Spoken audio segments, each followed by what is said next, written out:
Of course, you don't break it, just like all the other ones, you just fucking click on it.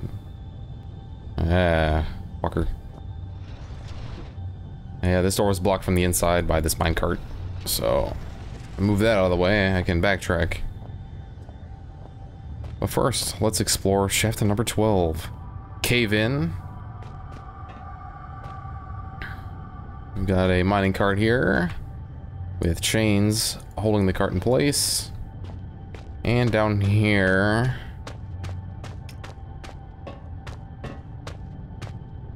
another cave in and a wall. A new wall. Cement's almost wet. It can't be put up more than a week ago. What the hell? Well, luckily for us, we have a heavy minecart. And a hill to gain some speed. And some bolt cutters. Lucky us. Alright. This is not a ride you want to be a passenger on. Bon voyage!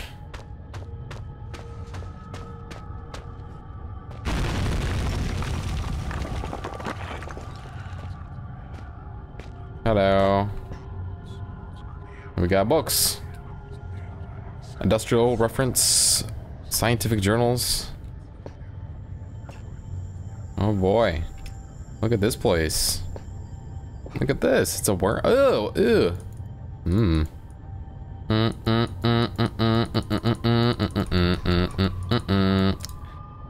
Smaller species of worm that I saw earlier, just a juvenile, have been dissected. Internal organs removed. It couldn't be much older than that wall. Fucking gross, bro.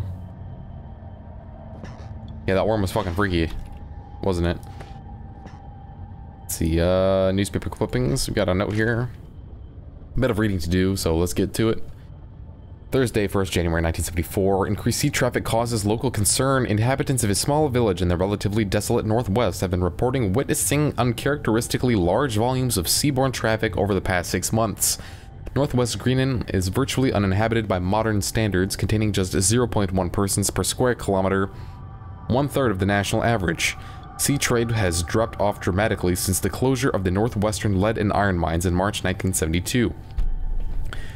Wow, this mine has been operational for quite some time, until recently, even though like the first area was like, we were finding materials and notes and stuff dating back to World War II. The mine itself ceased operations due to massive structural failure, following an apparently accidental detonation of standard mining explosives where all 47 workers were assumed killed in the blast. Bodies were not recovered. Okay, so we did read about that. The crazy guy, Renton, or whatever his name was, got his hands on that explosive pack and killed a bunch of people. Red was seemingly there, but it's been like 30-something years and Red is still around. What the fuck? How? This is nuts. But the bodies were not recovered, and that tells me that something very fishy is going on. And now locals are complaining of noise pollution caused by a high and steady volume of ships sailing close to shore. Unfortunately, in order for any form of official inquiry to be undertaken, the registration codes of the ships in question must be recorded, and since villagers claim the ships only travel under cover of darkness, this may mark a difficulty for their ongoing quest for justice. Eric knew not. Yeah, that sucks. Mess of statistics, crude drawings, all relate to the large species of annelid. That's a worm. Newspaper clipping. Images, notes related to the gray rockworm. This thing is big. Oh hell yeah, it's big. That looks like a... well, you know what it looks like. Projector. Badly faded close-up of the gray rockworm. Oh, that's not gonna help. But obviously. See, there's no light switch in here. No lights. Except for the desk light, which is still on. And no more medicine still. That's like the third empty one. But there is a piece of paper that I missed last time, so this is new for me. Copenhagen Post, Friday 25th December 1970. Superstition extinct. Death mines still breathing? A worker at the northwestern iron mine, Greenland, is missing, presumed dead as of midnight last night. Locals fear foul play. Mining now forms the largest single industry in Greenland. At 16 years old, the Northwestern Iron Mine is a relatively new part of a larger complex. Wow, what? With the beginnings of this complex are older than that, certainly, which also includes a lead operation and is built on the site of an older mine. Yeah, okay, there you go. Later converted into a military bunker and finally closed in 1952. Exactly. The iron mine retains its excellent work record in spite of the recent disappearance of an as yet unnamed worker. We have discovered that the man in question was a young laborer brought in from mainland Europe, possibly Denmark, and authorities on both sides of the strait are currently attempting to contact any family he may have left behind. Red certainly has a distinct accent, but I'm not savvy enough with European accents to say whether or not it's Denmark or anything like that. The man disappeared 10 days ago and the mine foreman has now exercised his power to declare him presumed dead. This decision, we are told, was not taken lightly. A full search of the mining operation was commissioned to no avail. Without the appropriate equipment or transport, the man could not have survived on the surface. Although superstition in Greenland has seen a decrease in popularity over the past years, some local inhabitants still claim the land itself is cursed. This very paper ran a report almost 40 years ago to the day discussing high suicide figures for the area. I remember that, I have that, I found that earlier in the bunker. But findings at the time were considered to be inconclusive. So, actually, let's see, trapped miners, final words, 1972. This is 2 years after that Copenhagen. So, Red was in this explosion for sure, from what he says. But this person disappeared 2 years before, so I don't think that is the same person. Alright. Locked on the other side, but the key's still on the lock. Alright, if we try to use the screwdriver to knock it out, it'll tell me. Poking the key out isn't going to achieve anything. I need to wait to collect it from under the door once I pushed it out. Luckily for us, we just got a newspaper. And it says there's about a half-inch gap under the door. So I can set that down. Knock the key out. And there's no hand icon when you mouse over the paper to pull it under again, which threw me off a little bit, but you know, I knew exactly what was happening anyway. So this seems to be a biologist's office, but so far nothing going. I don't like the look of that, or that. Definitely don't like the look of that. Whoa! Hello? While you hunt for those delicate, melt-in-your-mouth mousy morsels, there are places you should not go, for fear of death. The Reaper lives here, just like you and I. And just like you and I, he must ingest the living flesh of those less fortunate. There is a small place that I do not want you to visit, even on your holidays, because it is dark and evil place that I've been. When the darkness has overwhelmed my small decaying mind, some bad things flowed from my mind and through my pen. The brilliant blue ink itself seemed to turn to blood into my grace. And by the way, should you turn peckish, red is at its finest sautéed with a little engine oil.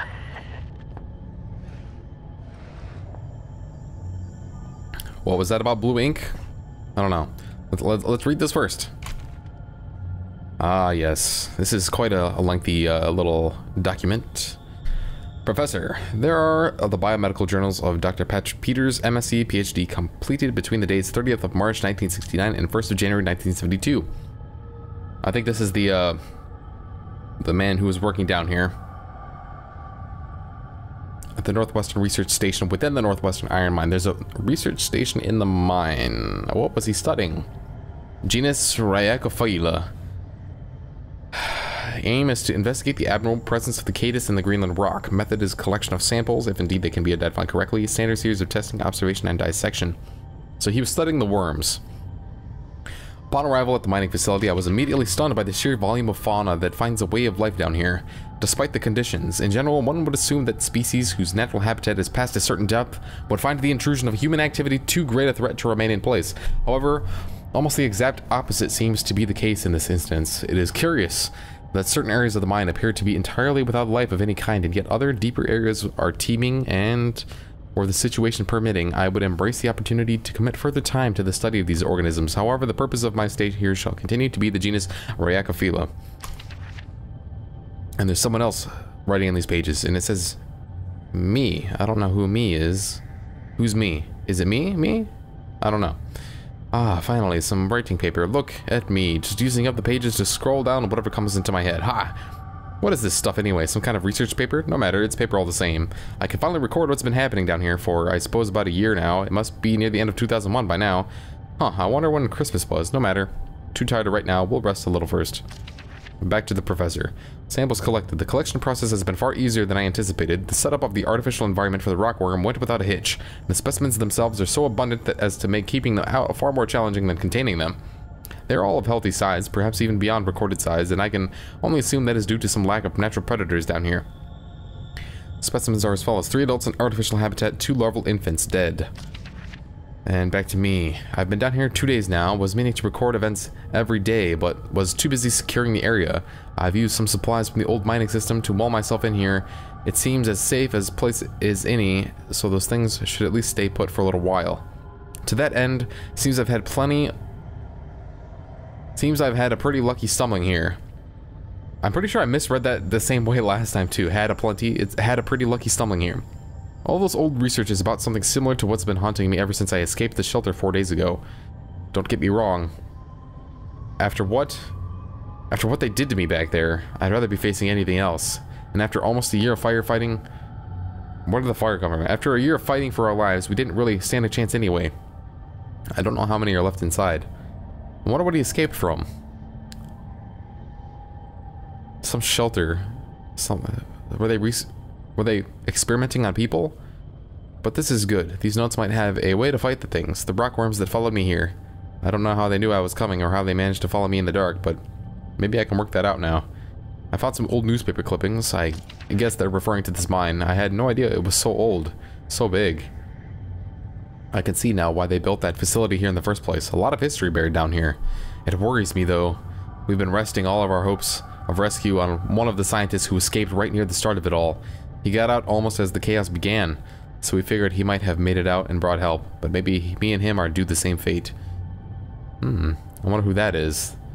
Maybe Red is that escaped scientist, I don't know. I have a hunch though that is the case. Just a hunch. Baseless, but a hunch nonetheless. I must record what's been going on. Give the world the answers it needs so it doesn't fall prey to what's been released down here. But first I need to worry about myself. Find a way out of here, and work out how to kill these worm things. I don't know, maybe Jaws style? Put some dynamite in its belly? Professor. Observations. The creatures are indeed larger than has previously been recorded. The juveniles seem to still be growing, far beyond their natural limits, although the adults have now expired. I will watch with interest to see what the lifespan is of these particular subspecies. The worms appear to have 3 senses, as would be validated by previous research: taste, smell, and an extremely sensitive sense of touch, which allows them to detect vibrations in the rock in the same way that the human eye senses beams of light and processes them into spatial images. We got some tremor shit going on. Their natural prey is insects smaller than themselves, and heaven help those insects because the worm is a vicious and efficient killer. Back to me. He's wrong. They have no sense of smell. Today I attempted to distract them with a concoction I found lying around, but to no avail. However, it does seem that they detect movement via vibrations, which would explain how they can see in the dark. Damn. There's almost... Oh, I found a typo. There's almost no way to escape them down here. I'm on their territory now. Lifespan is 3 days and counting. I can still hear them outside the wall. As an extra precaution, I've locked myself in the smaller study area and connected to the main lab room. If they get through that wall, I doubt this door will stop them, but it's better than nothing. Barely. Alright, Professor. Conclusions. This subspecies of genus Rhyacophila is highly adapted for this environment. If they were released above the surface, it seems likely that it would quickly destroy the existing rockworm population, and soon after that the population would grow to a size far outstripping its own food supplies. Given its increase in size and lifespan already due to unknown conditions, I would hypothesize that the worm, if left in such conditions for a reasonable period of time, perhaps 3,000 to 4,000 years, could grow up to a further 3 inches, making it a total of almost 1 foot long. Baby, they're already a lot bigger than that. However, should those conditions change or indeed magnify, physical evolution could occur far more rapidly, which seems indeed to be the case, since the one we saw earlier was like It's not 20 feet long or something like that.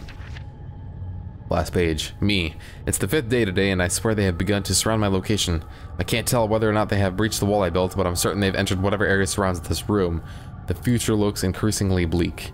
I intended to record here the events of the past year in the hope that perhaps what occurred could be contained or driven away. Now I realize I could write all I wanted. No one will ever make it down here to read it. So why write this now? Good question. I have no answer. All I know is I'd rather take my own life than die at the jaws of those hideous monsters. I've tied a noose. Those monsters may feed on my corpse, but they won't take my life. No, looks like you did that yourself.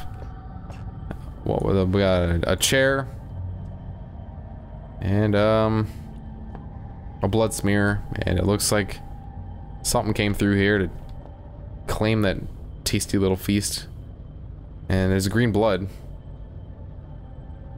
Blood and slime. Maybe it's slime, I don't know. Yeah. Don't know what the green blood is from, if indeed it is blood. I think this is empty. Yeah. Indeed it is. That's pretty much it for this room. Artificial habitat with the dead larvas. But, there's one more thing. There's some slugs on the wall. And a light switch.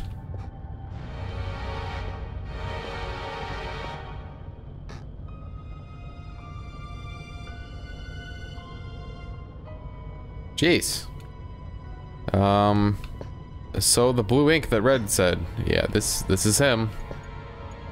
Red was busy. I don't know how he got writing on the wall behind the cage. That's fucking weird, but I'm sure it's just a texture oversight. Where I'm guessing they put the writing on the wall before they put this object in the room. Little oversight there. So I wish I could replicate my first time doing this, because that fucking made me jump like hell, man. That was a fucking moment. The reveal of this text with the black light. But with that, we can read what's on this note. With the UV light, there's some text showing up on the blank piece of paper. They don't read storage password 1371. And I want to check something else too. Let's see. No, this page is still blank. I thought maybe there was something else written down on here that I could see only with the UV light, but apparently not. Well, and that's that. With this code, I guess I wrote it down. 1371, yeah. With this code, I can get into the storage area back over near the beginning of this area. In section C, where I got the tools from the tool shed. But, I'm actually gonna stop right here. Medical notes have been gone through recently. Interesting. So I'm gonna save. A cohort, a man with no name. It is he who opens this gateway to hell. A grin on his face. He is terrible indeed. He watches the men writhe and turn. Still, a father looks on, something vital in his hand. I don't know what the fuck is going on with that shit.